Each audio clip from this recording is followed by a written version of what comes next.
relation between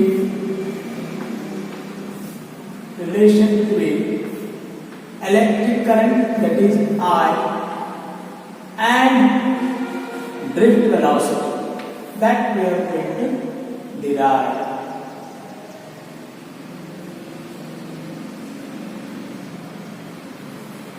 ಹಾಗಾದ್ರೆ electric ಕರೆಂಟ್ಗೂ drift ವೆಲಾಸಿಟಿಗೂ ಏನು ಸಂಬಂಧ ಡಿರೈವ್ ಮಾಡ್ರಿ ಅಂತ, ಅಥವಾ derive an expression for electric current in terms of drift velocity ಅಂತ ಕೇಳ್ತಾರೆ. ಹೌದಾ? ನೋಡಿ, ಈಗ ನಾನು ಡಿರೈವ್ ಮಾಡ್ತೀನಿ.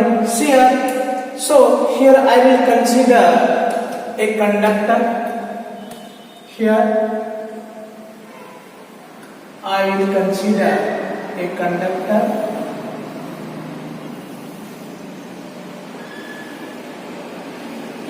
This is a conductor of length L and area of cross section capital A.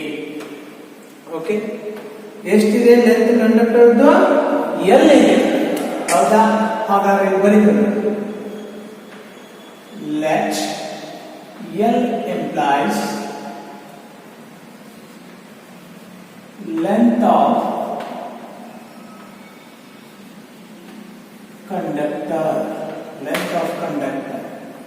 Capital A implies cross sectional area of the conductor. Cross sectional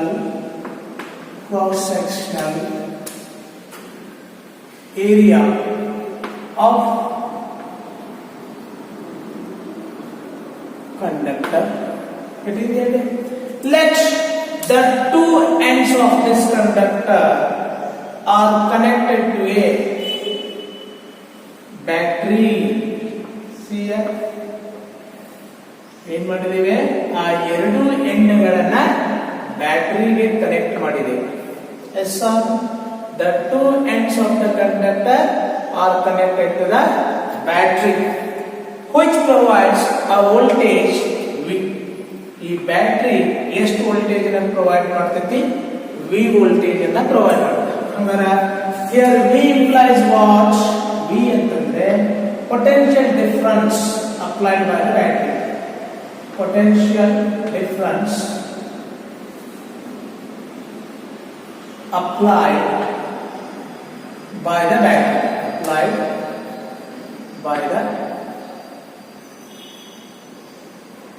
battery.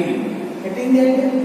ಹಾಗಾದ್ರೆ V potential difference apply ಮಾಡಿದಾಗ ಈ electric field setup ಆಗ್ತೈತಿ ಯಾವ ದಿಕ್ಕಿಗೆ? ಈ ದಿಕ್ಕಿಗೆ. ಹೌದಾ? Electric field is set up inside the conductor. ಯಾಕಂದ್ರೆ V potential difference apply ಮಾಡಿದಾಗ ಆ ಕಂಡಕ್ಟರ್ ಅಲ್ಲಿ ಇರತಕ್ಕಂತ ಫ್ರೀ ಎಲೆಕ್ಟ್ರಾನ್ಸ್ ಗಳು ಫೋರ್ಸ್ ನ ಎಕ್ಸ್ಪೀರಿಯನ್ಸ್ ಮಾಡಿ ಈ ಕಡೆ ಎಕ್ಸಲರೇಟ್ ಆಗ್ತಾ ಇರ್ತವೆ. ಯಾವಾಗ ಫೋರ್ಸ್ ಎಕ್ಸ್ಪೀರಿಯನ್ಸ್ ಮಾಡ್ತಾವ ಅಂತಂದ್ರೆ ಅರ್ಥ ಅಲ್ಲಿ ಎಲೆಕ್ಟ್ರಿಕ್ ಫೀಲ್ಡ್ ಸೆಟಪ್ ಆಯ್ತು ಅಂತ ಅರ್ಥ. ಹಾಗಾದ್ರೆ ಹಿಯರ್ ಕ್ಯಾಪಿಟಲ್ E ಏನಿದೆ? Electric field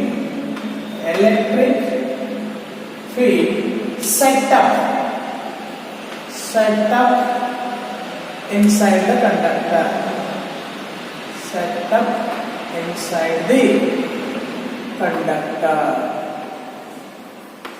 Getting it?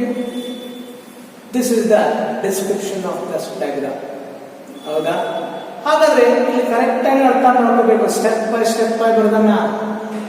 Consider a conductor of length L and area of cross section A. Let the two ends of the conductor is connected to the battery. The battery provides a potential difference V. Because of that potential difference, certain electric field is set up inside the conductor. ಹೌದಾ? Getting it? Okay. ಹಾಗಾದ್ರೆ ಇನ್ನೊಂದು ತಿಳ್ಕೋಬೇಕಿಲ್ಲ. Electric field setup ಆದ ತಕ್ಷಣ ಏನ್ ಮಾಡ್ತಾವ? ಅವು accelerate ಆಗಲಿಕ್ಕೆ start ಆಗ್ತಾವ. ಎಕ್ಸಲರೇಟ್ ಆಗಿ ಇನ್ನೊಂದು ತಿಳ್ಕೋಬೇಕಿಲ್ಲ. ಏನಪ್ಪ ಅಂತಂದ್ರ N implies what? N ಅಂತಂದ್ರ number of electrons present per unit volume of the conductor. ಆ ಕಂಡಕ್ಟರ್ ಪ್ರತಿ ಯೂನಿಟ್ ವಾಲ್ಯೂಮ್ ದಲ್ಲಿ ಅಂದ್ರೆ 1 ಕ್ಯೂಬಿಕ್ ಮೀಟರ್ ವಾಲ್ಯೂಮ್ ದಲ್ಲಿ ಎಷ್ಟು ಎಲೆಕ್ಟ್ರಾನ್ಸ್ ಇದಾವ? N number of electrons.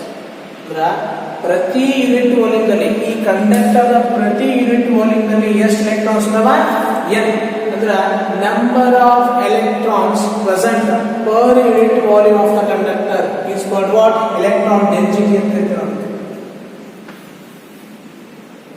Electron density ಅಂತ ಕರಿತೀವಿ. ಎಲೆಕ್ಟ್ರಾನ್ ಡೆನ್ಸಿಟಿ ಅಂದ್ರೆ ಆ ಕಂಡಕ್ಟರ್ ಪ್ರತಿ ಯೂನಿಟ್ ವಾಲ್ಯೂಮ್ನಲ್ಲಿ ಕಂಡಕ್ಟರ್ ಪ್ರತಿ ಯೂನಿಟ್ ವಾಲ್ಯೂಮ್ನಲ್ಲಿ ಎಷ್ಟು number of electrons n. This n implies electron density. Okay, now come to the point. Here on the sum ಅಂದರೆ E means what? Charge on each electron. Charge on each electron. Each electron. Charge on each electron. 1.6 into 10 raised to minus 92. Okay, this is description ಆಯ್ತು. ಈಗ what is the ಈಗ ನಾವು ಏನು ಬೇಕಾಯ್ತಿ current across this conductor ಎಷ್ಟು I is equal to what ಬೇಕಾಯ್ತಿ ನಾವು ಅಂದ್ರೆ I is equal to what Q by P ಹೌದಿಲ್ಲ Q ಅಂದ್ರೆ total charge passing through this conductor.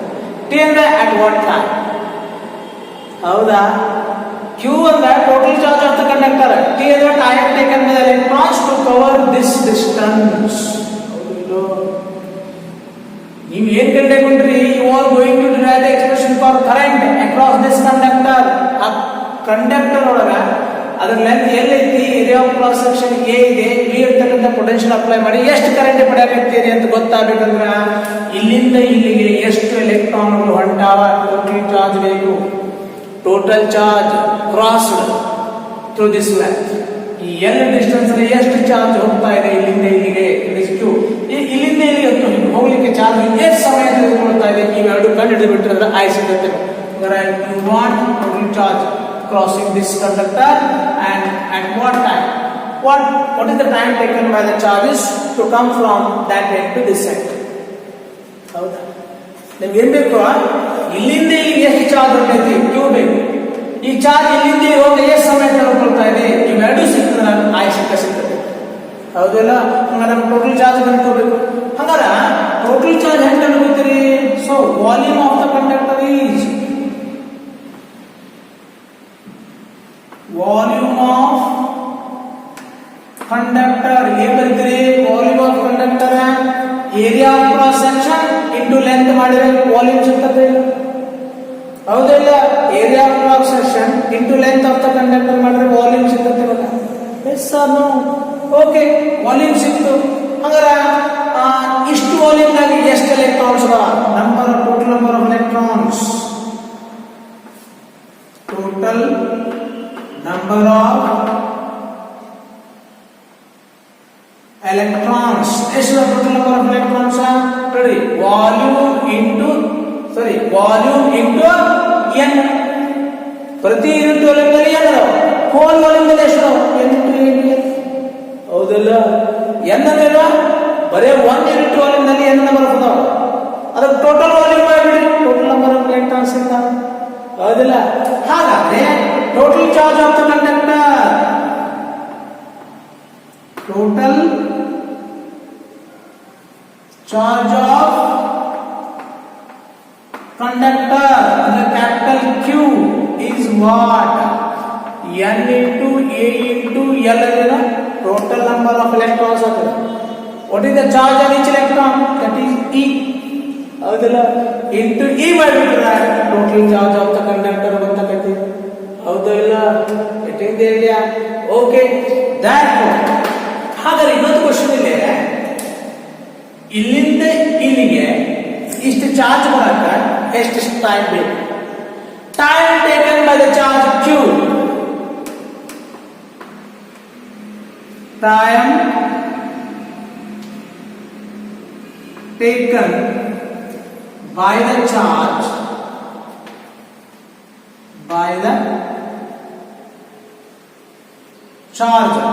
ಅಂದ್ರೆ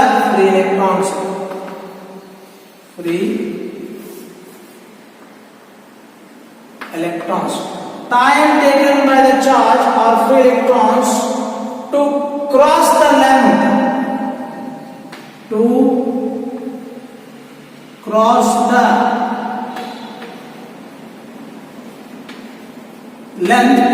cross to cross the length L is given by ಇಲ್ಲೊಂದು formula ಬರ್ತದ ನಿಮಗೆ ಗೊತ್ತಿದೆ. Velocity is equal to what? Distance divided by time taken. ಅಂದ್ರೆ time taken is equal to what? Distance divided by velocity. ಹೌದಾ? ಅದೇ ರೀತಿ time taken by the charge to cross the length L is given by T is equal to total distance covered by electron. ನೋಡಿ ಎಲೆಕ್ಟ್ರಾನ್ಗಳು ಇಲ್ಲಿಂದ ಇಲ್ಲಿಗೆ ಬರಬೇಕಂದ್ರೆ q amount of charge ಇಲ್ಲಿಂದ ಇಲ್ಲಿಗೆ ಬರಬೇಕಂದ್ರೆ L ಡಿಸ್ಟೆನ್ಸ್ ಕವರ್ ಮಾಡೈತೆ. ನಾನು d is equal to L ಆಗ್ತೈತಿ. That is L divided by velocity. ಅಂದ್ರೆ with what velocity the electrons are coming here? Drift velocity. In the previous class I have told you. ಅಂದ್ರೆ ಇಲ್ಲಿ v ಇತ್ತು ಏನಾಯ್ತು? Drift velocity. Call it as equation 1. Getting it? This is the time taken by the charges of free electrons to cross the length L meter. ಹೌದಾ? ಹಾಗಾದ್ರೆ ಈಗ time ಗೊತ್ತಾಯ್ತು. ಹಾಗಾದ್ರೆ ನಮಗೆ ಏನ್ ಬೇಕಾಯ್ತೀಗ? We want current. ಹೌದಾ? ಕರೆಂಟ್ ಬೇಕಾಗಿದೆ ನಮಗೆ. Current passing to the conductor ಬೇಕಾಗಿದೆ. ಹಾಗಾದ್ರೆ we have I is equal to what? Total charge passing to the conductor in a time t. ಹಂಗಾರೆ q on the total charge passing through the conductor from one end to other end. ಹಂಗಾರೆ q ಏನಾಗಿದೆ ನೋಡ್ರಿ? E into n into a into l ಆಗಿದೆ. That is E into n into a into l divided by time taken t ಏನಾಗಿದೆ? L by drift velocity. That is L by drift velocity. ಹೌದಾ? ಹಾಗಾದ್ರೆ ಏನಾಯ್ತು? EL ಹೋಯ್ತು, EL ಹೋಯ್ತು, ಏನು ಉಳಿತು? That is E into n into a into a drift velocity made by that is drift velocity. In this way, therefore I is equal to n into a into e into drift velocity. This is the expression for current in terms of drift velocity. ಇಲ್ಲಿ n number of electrons per unit volume of the conductor is ಯಾವಾಗಲೂ constant ಇರುತ್ತೆ. area of cross section area of the conductor ಇದು constant. charge on each electron that is 1.6 into 10 raised to minus 19 coulomb ಇದು constant. n a e ಎಲ್ಲ constant ಇದಾವ. drift velocity constant ಇರಂಗಿಲ್ಲ. it depends upon voltage. ಹಾಗಾದ್ರೆ ಇಲ್ಲಿ drift velocity ಜಾಸ್ತಿ ಆದಾಗ I ಜಾಸ್ತಿ ಆಗುತ್ತೆ. this implies what? I is directly proportional to drift velocity.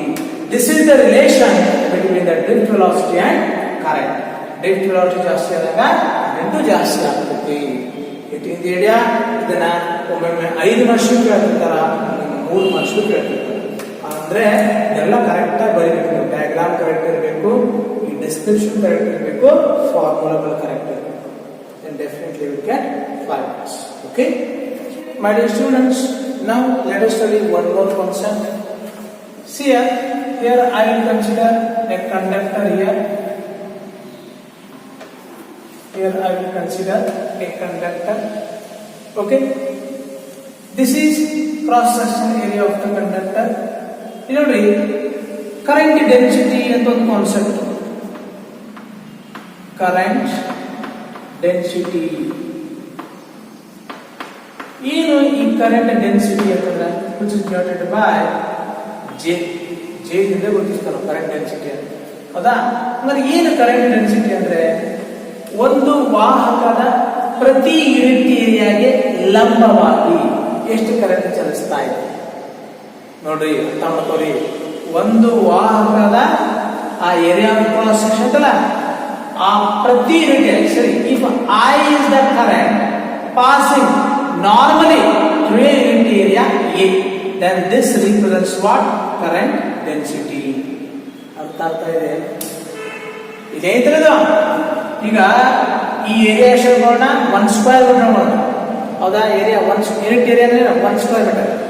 ಈ 1 ಸ್ಕ್ವೇರ್ ಏರಿಯಾಗೆ ಲಂಬವಾಗಿ ಕರೆಂಟ್ ಚಲಿಸಬೇಕು. ಎಷ್ಟು ಕರೆಂಟ್ ಚಲಿಸುತ್ತೆ? That gives current density. ಅಂದ್ರ ಒಂದು ವಾಹಕದ ಪ್ರತಿ ಯೂನಿಟ್ ಏರಿಯಾಗೆ ಲಂಬವಾಗಿ ಎಷ್ಟು ಕರೆಂಟ್ ಚಲಿಸುತ್ತೆ ಎಷ್ಟು ಕರೆಂಟ್ ಚಲಿಸ್ತಾ ಇದೆ ಅನ್ನೋದಕ್ಕೆ ಕರೆಂಟ್ ಡೆನ್ಸಿಟಿ. ಅದೇ current density is defined as the amount of current per unit area taken normal to the direction of current. ಅರ್ಥ ಆಯ್ತಾ? ಏನು? Current density J is defined as the amount of current per unit area normal to the direction of current. Perpendicular to the direction. ಆ area ಆಗಿರ್ಬೇಕು ಆ current direction ಗೆ ಲಂಬವಾಗಿ.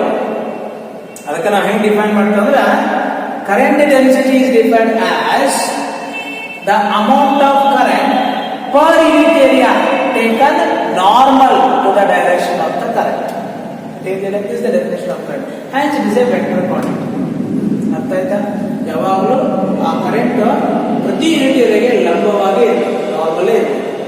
ಪ್ರತಿ unit area ಮುಖಾಂತರ ಲಂಬವಾಗಿ ಎಷ್ಟು ಕರೆಂಟ್ ಚಲಿಸ್ತಾ ಇದೆ ಅನ್ನೋದಕ್ಕೆ ಕರೆಂಟ್ ಡೆನ್ಸಿಟಿ ಅಂತ ಕರೀತೀವಿ. ಹೌದಾ? ಇದ್ರ SI ಅಂದ್ರೆ ampere per square meter. Ampere per square meter is the SI unit of current density.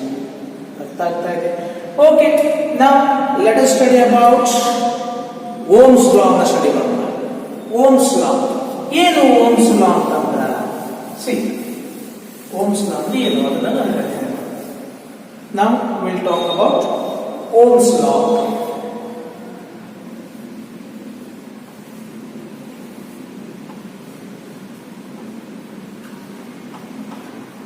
Ohm's law. Ohm's law ಏನು ಹೇಳ್ತದ ನೋಡ್ರಿ. See Ohm's law states that the electric current that is I, the electric current that is I passing through the conductor is directly proportional to potential difference between its ends at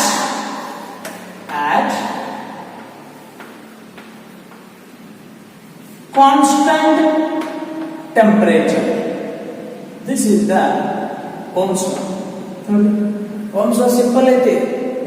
ಒಂದು ವಾಹಕದ temperature ನ constant maintain ಮಾಡಿ ಅದರೊಳಗೆ ನೀವು potential difference 2 volt apply ಮಾಡಿ ಅಂತ ಹೋಗಿ current 2 ampere ಜಾಸ್ತಿ ಆಗುತ್ತೆ. ಅರ್ಥ ಆಯ್ತಾ?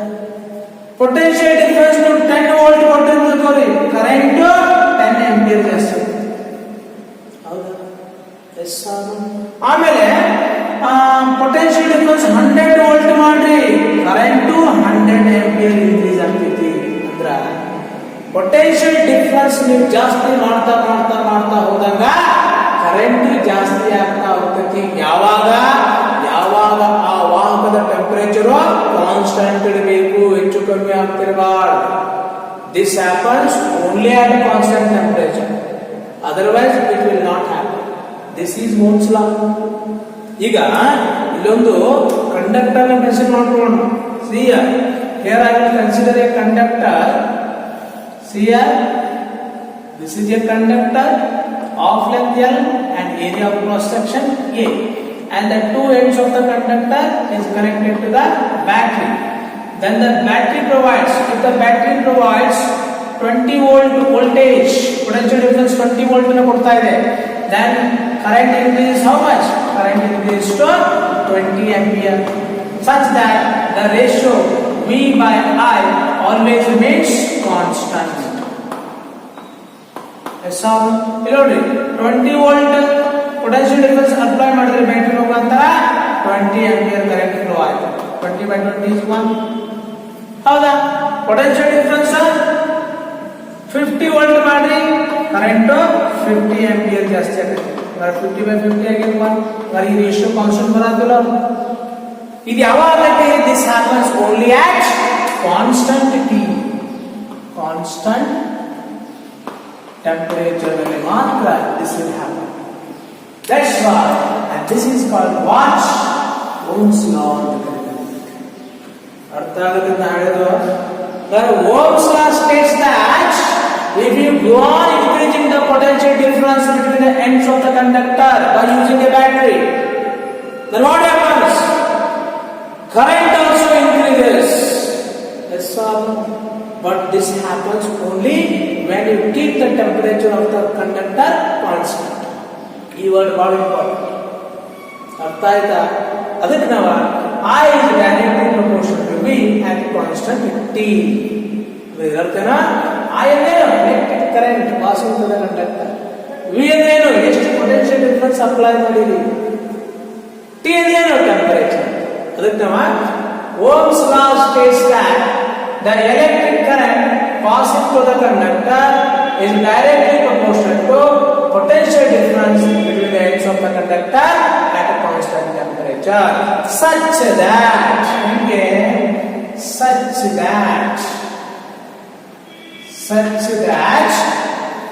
the ratio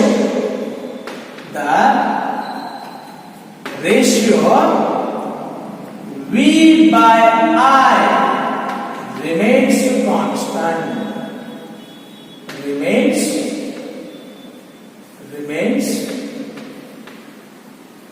constant.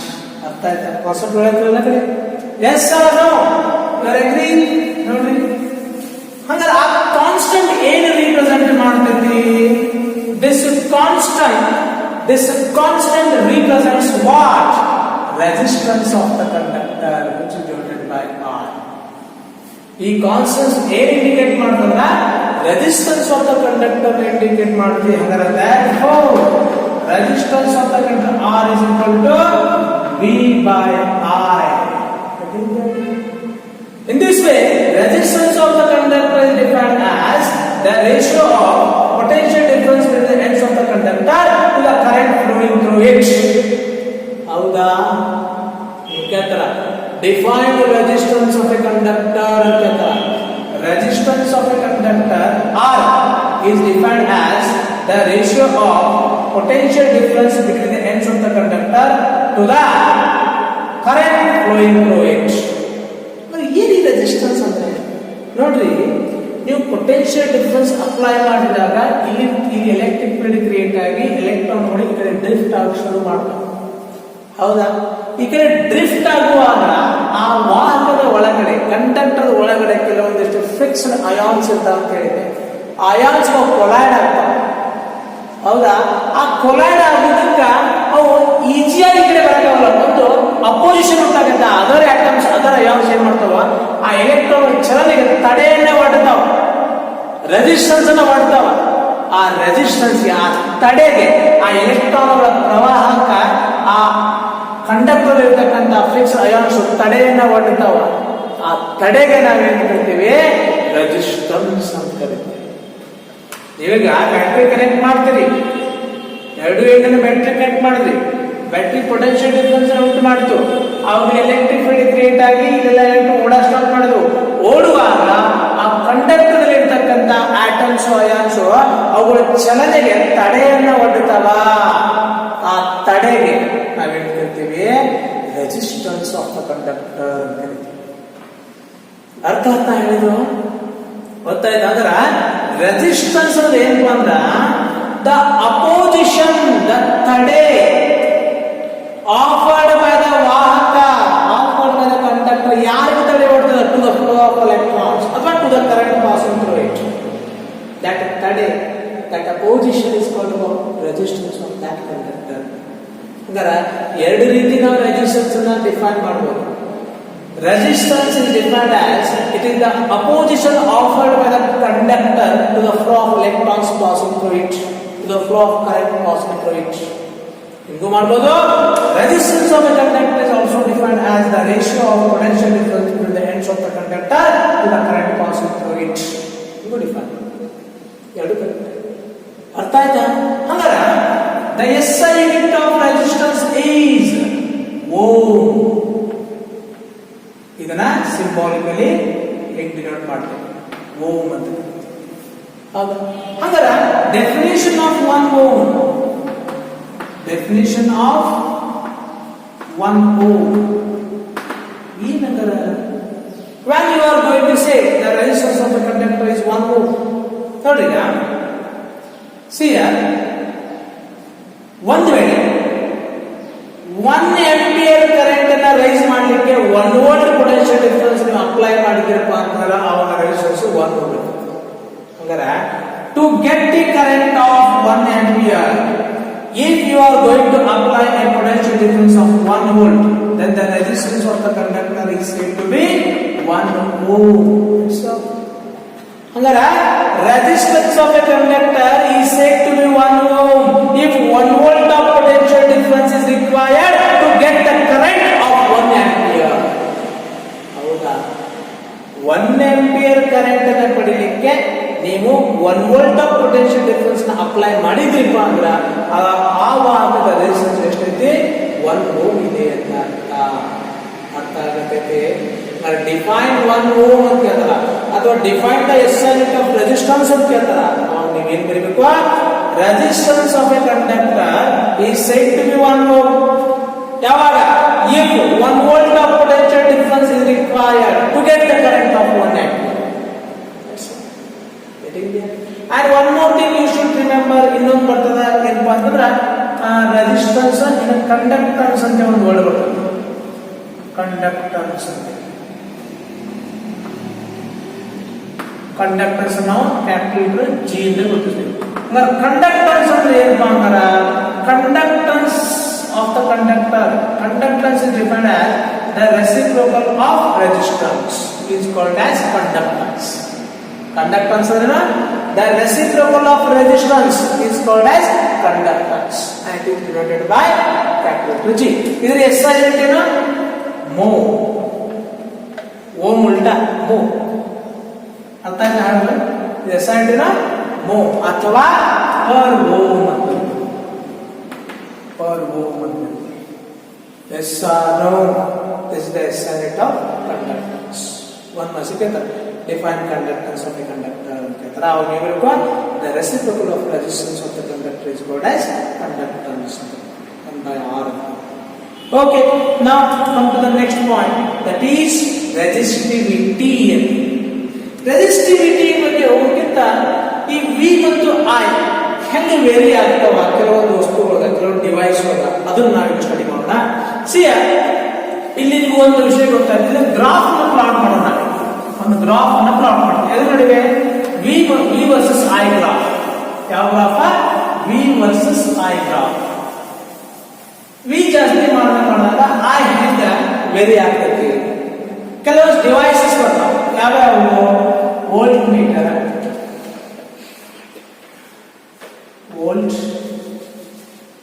Volt meter, ಆಮೇಲೆ ಆಮೀಟರ್,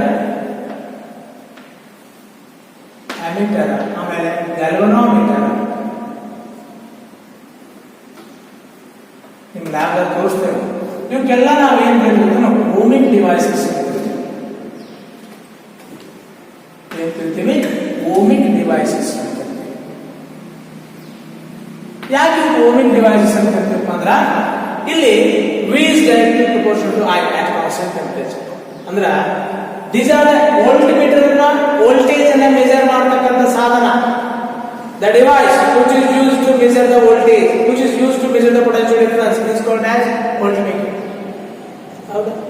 And ammeter ಅಂದ್ರ current ಅನ್ನ measure ಮಾಡತಕ್ಕಂತ ಸಾಧನ.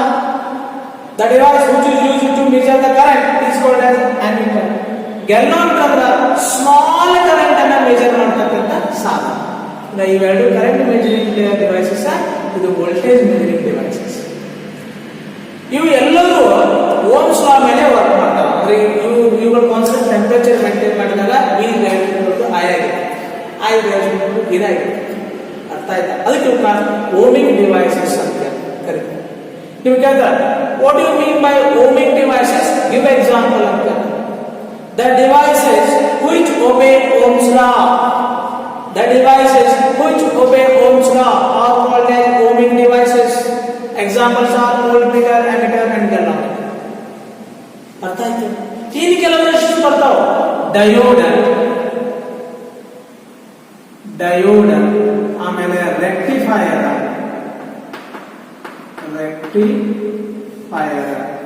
ಡಯೋಡ್, ರೆಕ್ಟಿಫೈಯರ್, ಟ್ರಾನ್ಸಿಸ್ಟರ್, ಇದೆಲ್ಲ ನೀವು ಕೊನೆ ಟಾಪಿಕ್ ಅಲ್ಲಿ ಸ್ಟಡಿ ಮಾಡ್ತೀರಿ. ಇವು ಕೂಡ ಒಂದಿಷ್ಟು ಸಾಧನಗಳೇ, ಇವು ಒಂದಿಷ್ಟು devices. Devices R known as non ohmic devices ಅಂತ ಕರೀತಾರೆ. ಏನ್ ಕರೀತಾರ? ನಾನ್ ಓಮಿಕ್ ಡಿವೈಸಸ್ ಅಂತ ಕರೀತಾರೆ. ಯಾಕಂದ್ರೆ ಇವು ಓಮ್ಸ್ ಲಾ ಮೇಲೆ ವರ್ಕ್ ಮಾಡೋದಿಲ್ಲ, ಓಮ್ಸ್ ಲಾ ಒಬೇ ಮಾಡಂಗಿಲ್ಲ. The devices which do not obey Ohm's law are known as non-ohmic devices. They are diode, rectifier, transistor. ಏನು ಅಂದ್ರೆ ನೀವು ಲಾಸ್ಟ್ ಚಾಪ್ಟರ್ ಕಲಿತೀರಿ, ಇಷ್ಟು ಗೊತ್ತು. ಹಂಗಾರೆ ಇಲ್ಲಿ ಹೆಂಗೆ ವೇರಿ ಆಗ್ತದ? ಇಲ್ಲಿ ಒಂದು ಗ್ರಾಫ್ ತೆಗಿತಾರೆ, ಗ್ರಾಫ್ ತೆಗಿ. This is x Axis, this Y Axis. ಇಲ್ಲಿ ಎಕ್ಸ್ ಆಕ್ಸಿಸ್ ನಾವು ವೋಲ್ಟೇಜ್ ನ ಪ್ಲಾಟ್ ಮಾಡ್ತಾರೆ, ವೈ ಆಕ್ಸಿಸ್ ಗೆ ಕರೆಂಟ್ ಅನ್ನು ನಾನು ಪ್ಲಾಟ್ ಮಾಡ್ತೀನಿ. ಓಕೆ, ಈಗ 1 ವೋಲ್ಟ್ ಕರೆಂಟ್, 1 ವೋಲ್ಟ್ ನ ಪೊಟೆನ್ಶಿಯಲ್ ಡಿಫರೆನ್ಸ್ ನೀವು ಕ್ರಿಯೇಟ್ ಮಾಡಿದ್ರೆ ಅಲ್ಲಿ 1 ಆಂಪಿಯರ್ ಕರೆಂಟ್ ಉತ್ಪತ್ತಿ ಆಗುತ್ತೆ. ಅದರ ಪಾಯಿಂಟ್ ಎಲ್ಲಿ ಬಂತು? ಇಲ್ಲಿ ಬಂತು. ಮತ್ತೊಂದು ವೋಲ್ಟ್ ಅನ್ನ ಜಾಸ್ತಿ ಮಾಡಿ, ಮತ್ತೊಂದು ಆಂಪಿಯರ್ ಜಾಸ್ತಿ ಆಗುತ್ತೆ. ಎಲ್ಲಿ ಬಂತು ಪಾಯಿಂಟ್? ಇಲ್ಲಿ ಬಂತು. ಮತ್ತೊಂದು ವೋಲ್ಟ್ ಅನ್ನ ಜಾಸ್ತಿ ಮಾಡಿ ಪೊಟೆನ್ಶಿಯಲ್, ಮತ್ತೊಂದು ಆಂಪಿಯರ್ ಕರೆಂಟ್ ಜಾಸ್ತಿ ಆಗುತ್ತೆ. ಎಲ್ಲಿ ಬಂತು ಪಾಯಿಂಟ್? ಇಲ್ಲಿ ಬಂತು.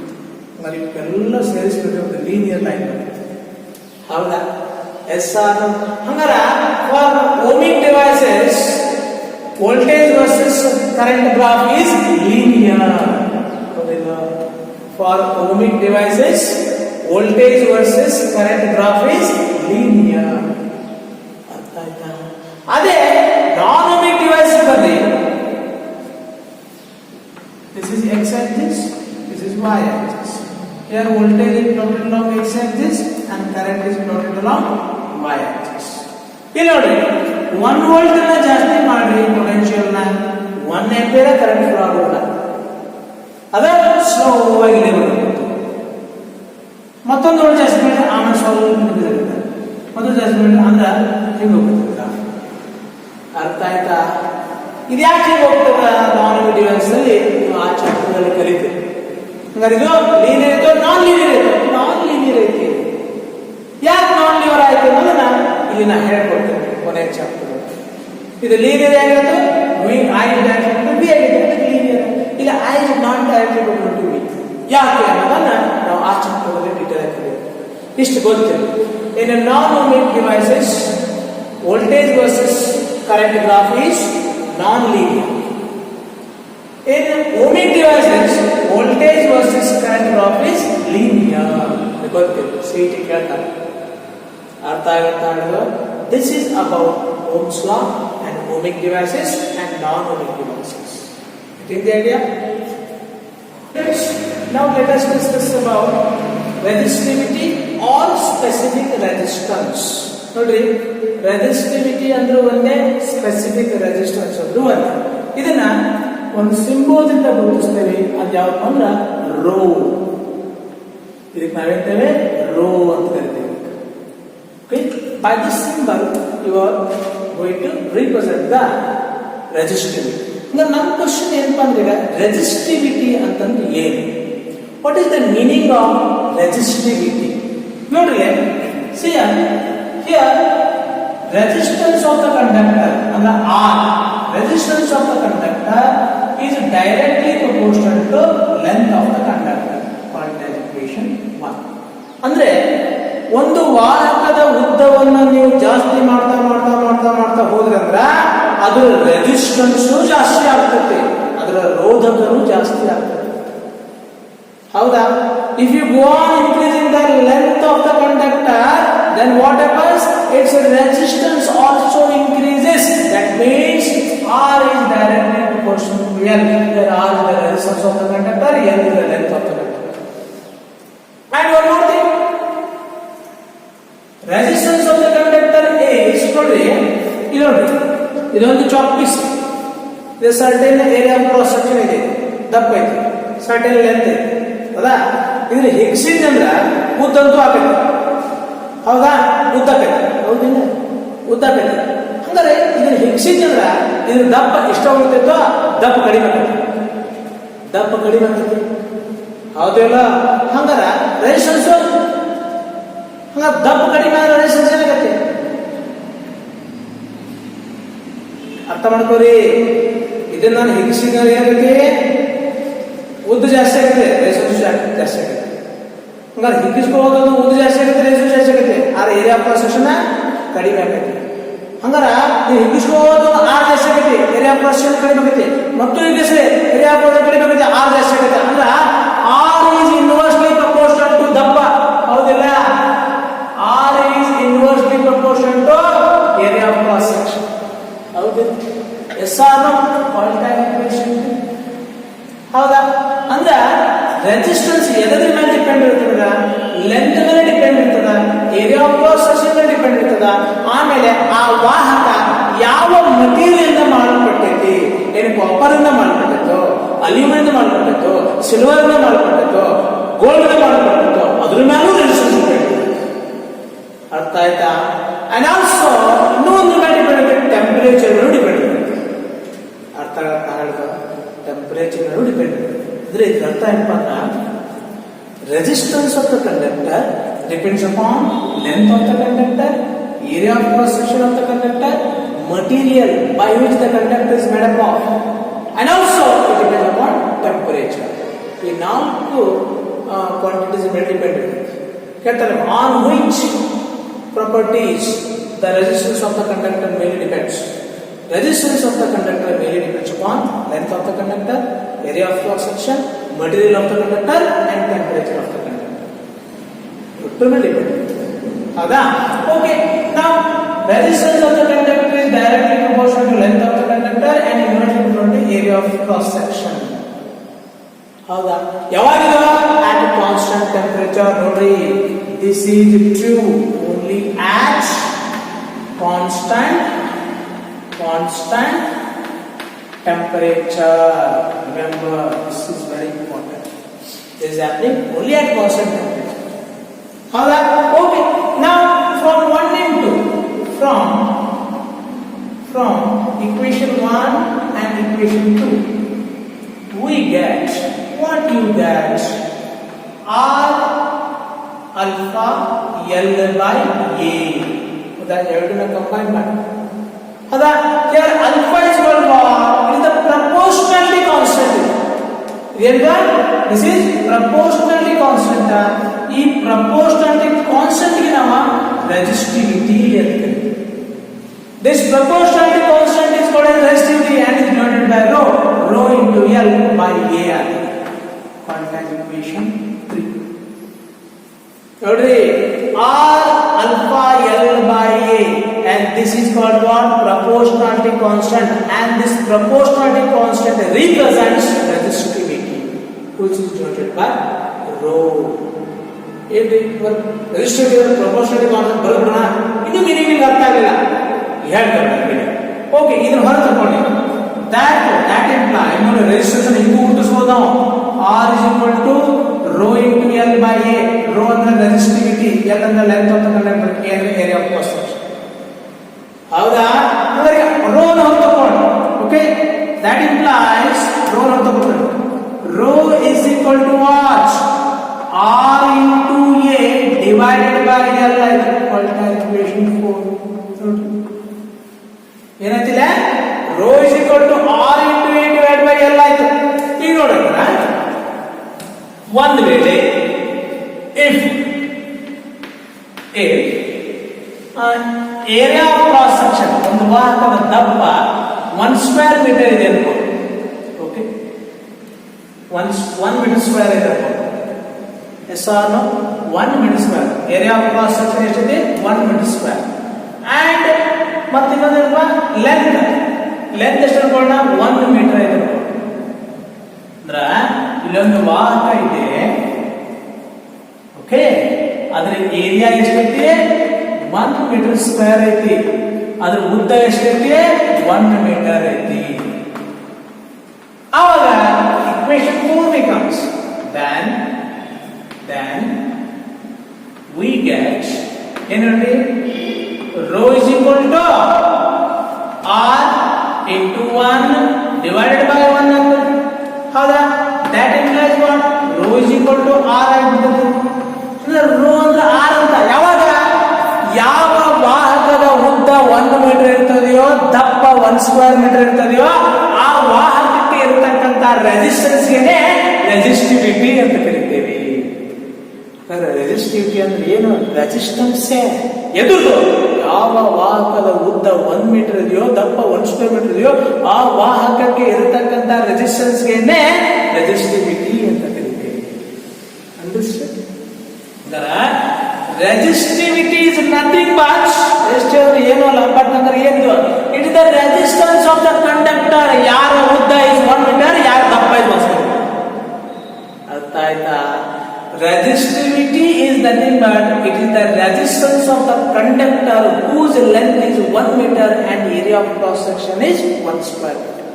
For example, ಈಗ ನನ್ನ ಕಡೆ ಒಂದು ವಾಹಕ ಐತಿ, ಇಲ್ಲೊಂದು ವಾಹಕ ಐತಿ. ಇದು ವಾಹಕ ಅಂತ ಅನ್ಕೊಡು, ಇದು ಚಾಕ್ಪೀಸ್ ಬಟ್ ವಾಹಕ ಅಂತ ಅನ್ಕೊಡು. ಇದಕ್ಕ ರೆಸಿಸ್ಟೆನ್ಸ್ 10 ಓಮ್ ಇದೆ ಅಂತ ಅನ್ಕೊಳ್ಳಿ. ಎಷ್ಟಿದೆ ರೆಸಿಸ್ಟೆನ್ಸ್?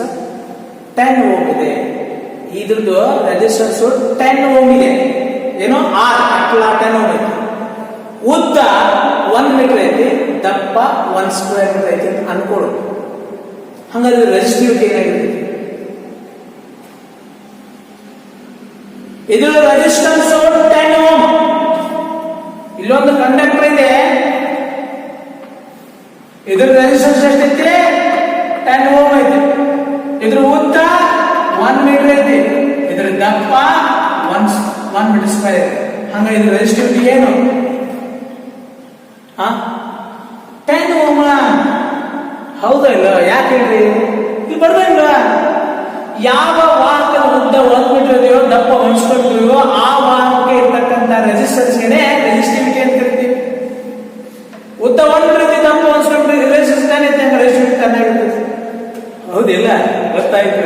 ಅಂದ್ರೆ resistivity of the material of the conductor is nothing but it is the resistance of the conductor whose length is 1 meter and area of cross section is 1 square meter. Getting the idea? And one more thing you should remember is the definition of resistivity. ಹೌದಾ? ಹಂಗಾರ ಇದ್ರ SI unit ಏನಪ್ಪಾ ಹಂಗಾರ? Ohm metre. The SI unit of resistance is ohm meter. Resistivity. The SI unit of resistivity is ohm meter. ಅರ್ಥ ಆಗ್ತಾ ಇದೆ? ಹಾಗಾದ್ರೆ ಇಲ್ಲೊಂದು point ನೆನಪಿಡಬೇಕು. On which factors resistivity depends? Resistivity depends only on the material of the conductor. So that is aluminum, that is copper, that is silver. ಆ ವಾಹಕ ಯಾವ ವಸ್ತುವಿನಿಂದ ಮಾಡಲ್ಪಟ್ಟಿದೆ ಅನ್ನೋದ್ರ ಮೇಲೆ ಆ ರೆಸಿಸ್ಟಿವಿಟಿ ಡಿಪೆಂಡ್ ಇರ್ತದ. ಆದ್ರೆ ರೆಸಿಸ್ಟಿವಿಟಿ ಸೈಜ್ ಮೇಲೆ ಡಿಪೆಂಡ್ ಇರೋಂಗಿಲ್ಲ. ಅರ್ಥ ಹೇಳುದು ಅಂದ್ರೆ resistivity is independent of dimension of the conductor, size of the conductor. ಇದು ಬಹಳ ಇಂಪಾರ್ಟೆಂಟ್ ಪಾಯಿಂಟ್, ನೆನಪಿಟ್ಟುಕೊಳ್ಳಿ. ಇದು CT ಪಾಯಿಂಟ್, ನೀಟ್ ಪಾಯಿಂಟ್ ನೋಡ್ರಿ ಬರೀತೀನಿ. ಹೌದಾ? Resistivity is independent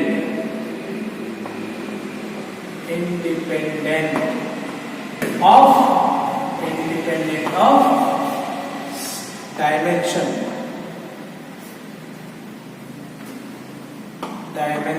of conductor ಅಥವಾ size of conductor. ಈಗ ನೋಡ್ರಿ, ಒಂದು ವಾಹಕ ನಿಮ್ಮ ಹತ್ರ ಐತಿ, ಓಕೆನಾ? ಈ ವಾಹಕ ಇದೆ, ಇದರ ಲೆಂತ್ L ಇದೆ. ಹೌದಾ? ಅವಾಗ ಇದರ ರೆಸಿಸ್ಟಿವಿಟಿ 10 ಓಮ್ ಮೀಟರ್ ಐತೆ ಅನ್ಕೊಳ್ಳಿ. ಓಕೆನಾ? 10 ಓಮ್ ಮೀಟರ್. ಈಗ ಇದನ್ನ ಏನ್ ಮಾಡ್ತೀನಿ? ಉದ್ದವನ್ನು ಜಾಸ್ತಿ ಮಾಡ್ಬಿಟ್ಟು, ಉದ್ದ ಜಾಸ್ತಿ ಮಾಡಿ, ಹಂಗ ರೆಸಿಸ್ಟಿವಿಟಿ ಏನಾಗ್ತೈತಿ? 10 ಓಮ್ ಮೀಟರ್ ಇರ್ತೈತಿ. ಯಾಕೆ ಹೇಳ್ರಿ? It is independent of dimension. Size ಬೇಕಾದಂಗೆ ಹೆಚ್ಚು ಕಮ್ಮಿ ಮಾಡ್ರಿ, ರೆಸಿಸ್ಟಿವಿಟಿ ಮಾತ್ರ ಚೇಂಜ್ ಆಗುದಿಲ್ಲ. Resistivity is independent of size of the conductor, independent of dimension of the conductor. ಇದು ನೆನಪಿಟ್ಟುಕೊಳ್ಳಿ. ಕಂಡಕ್ಟರ್ ಸೈಜ್ ಬೇಕಾದಂಗೆ ಚೇಂಜ್ ಮಾಡಿದ್ರೆ ರೆಸಿಸ್ಟಿವಿಟಿ ಮಾತ್ರ ಪ್ರತಿ ಮೀಟರ್ದಲ್ಲಿ ಅಷ್ಟೇ ರೆಸಿಸ್ಟೆನ್ಸ್. ಅರ್ಥ ಆಯ್ತಾ? ಅದಕ್ಕೆ resistivity is independent of size of the conductor, dimension of the conductor ಅಂತ ಹೇಳ್ತೀವಿ. ನಿಮಗೆ ಎಕ್ಸಾಮ್ ಡೆಫಿನೆಟ್ಲಿ ಏನ್ ಕೇಳ್ತಾರ? Define resistivity and mention it SI unit ಅಂತ ಕೇಳ್ತಾರೆ. ರೆಸಿಸ್ಟಿವಿಟಿ ಅಂದ್ರೆ resistivity of the material of the conductor. semiconductor is nothing but it is the resistance of the conductor whose length is 1 meter and area of cross section is 1 square meter. And its SI unit is ohm meter. And one more important thing is resistivity is independent of size of the conductor. Artha aita? This is about resistivity. Getting the idea? Any doubts? ಆಮೇಲೆ ಒಂದಷ್ಟು limitations ಕೂಡ Ohm's law. ಏನವು limitations? Ohm's law ಅನ್ನ ಕೆಲವೊಂದಿಷ್ಟು condition ನಲ್ಲಿ apply ಮಾಡಕ್ ಬರಂಗಿಲ್ಲ. ಹೌದಾ? ಯಾವ್ಯಾವ ಕಂಡೀಷನ್ ಅಪ್ಲೈ ಮಾಡಕ್ ಬರಂಗಿಲ್ಲ? ಒಂದೇ ಕಂಡೀಷನ್ ಏನಪ್ಪಾ ಅಂತಂದ್ರ Ohm's law can not be applied at a high temperature or at a low temperature. ನೋಡಿ, ಓಮ್ಸ್ ಲಾ ನ ಹೈ ಟೆಂಪರೇಚರ್ ಲೂ ಅಪ್ಲೈ ಮಾಡಕ್ ಬರಲ್ಲ, ಟೆಂಪರೇಚರ್ ಲೋ ಇದ್ದಾಗ ಅಪ್ಲೈ ಮಾಡಕ್ ಬರಲ್ಲ. ಹೌದಾ? Ohm's law can not be applied at high temperature or low temperature. ಹೌದಾ? ಒಂದೇ ಡ್ರಾಬ್ಯಾಕ್ ಲಿಮಿಟೇಷನ್. ಇನ್ನೊಂದು ಡ್ರಾಬ್ಯಾಕ್ ಏನಪ್ಪಾ ಅಂದ್ರೆ Ohm's law can not be applied in case of variable temperature. ಈ ಒಂದು ಕಂಡಕ್ಟರ್ ಟೆಂಪರೇಚರ್ ಹೆಚ್ಚು ಕಮ್ಮಿ ಆಗತ್ತೆ, ಆ ಕೇಸಸ್ ಒಳಗೂ ಓಮ್ಸ್ ಲಾ ಅಪ್ಲೈ ಮಾಡಕ್ ಬರೋದಿಲ್ಲ. ನಾವು ಅಪ್ಲೈ ಮಾಡಬಹುದು ಕಾನ್ಸ್ಟೆಂಟ್ ಟೆಂಪರೇಚರ್ ಮಾತ್ರ, ಟೆಂಪರೇಚರ್ ವೇರಿ ಆಗ್ತಿರಬಾರ್ದು. ಇನ್ನು ಮೂರನೇದು ಏನಪ್ಪ ಅಂದ್ರೆ Ohm's law cannot be applied to analyse complicated circuits. Complicated circuits ಅಂದ್ರೆ ಬಹಳಷ್ಟು ರೆಸಿಸ್ಟರ್ಸ್, ಬಹಳಷ್ಟು ಕೆಪಾಸಿಟರ್ಸ್, ಬಹಳಷ್ಟು ಸೆಲ್ಸ್ ಇರ್ತಾವ ಒಂದು ಸರ್ಕ್ಯೂಟ್ ಒಳಗೆ, ಅಂತವನ್ನ ಅನಲೈಸ್ ಮಾಡಕ್ ಬರೋಲ್ಲ ಓಮ್ಸ್ ಲಾ ಯೂಸ್ ಮಾಡಿ. ಮುಂದೆ ಬರ್ತಾವ ಕಾಂಪ್ಲಿಕೇಟೆಡ್ ಸರ್ಕ್ಯೂಟ್ಸ್. ಅದಾ ಇನ್ನೊಂದು ಲಾಸ್ಟ್ನೇ ಡ್ರಾಬ್ಯಾಕ್ ಏನಪ್ಪ ಅಂದ್ರೆ Ohm's law cannot be applied in case of semiconductors. Semiconductors ಗೆ ಓಮ್ಸ್ ಲಾ ನ ಅಪ್ಲೈ ಮಾಡಕ್ ಬರುವುದಿಲ್ಲ. These are the limitations, drawbacks of the Ohm's law. 2 ಅಥವಾ 3 100% mention any 2 or 3 limitations of Ohm's law. Ohm's law cannot be applied at high temperature or low temperature. Ohm's law cannot be applied in case of variable temperatures. Ohm's law cannot be applied to analyze complicated circuits. Ohm's law cannot be used to analyze complicated circuits, and Ohm's law does not hold good in case of non-unit devices, like semiconductors. This is about Ohm's law and resistivity. Hope you understand. Okay.